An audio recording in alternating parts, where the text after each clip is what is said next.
Nigeria's electoral journey has often been marked by hope and disappointment, and for young voters who make up about 39.65% of the 93 million registered voters, elections in the country signifies dashed hopes.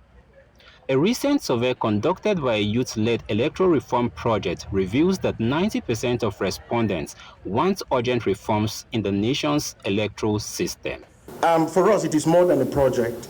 It's a campaign for ownership. It is about transforming the numerical strength of young Nigeria into the real political influence and ensuring that the legal framework governing elections are not abstract documents, but living guarantees of fairness, inclusion, and of course, of integrity.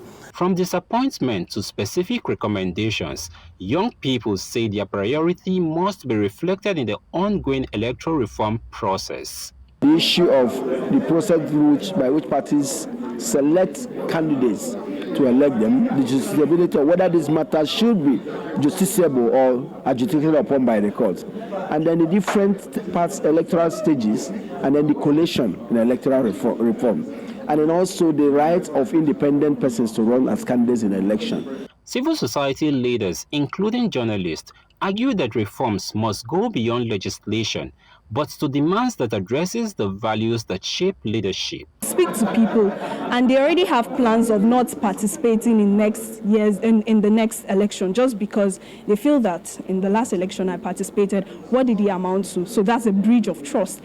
Journalists have a problem reporting what they see at the field because they may not leave that field alive, and it's dangerous because you cannot report underage voting in certain areas, you cannot report ballot snatching in certain areas, and perhaps you see police standing by and doing nothing or aiding and abetting, and you can't report that because your life is in danger. From leadership responsibility to youth inclusion, the integrity of the electoral process, stakeholders insist that change is urgent ahead of the next general elections.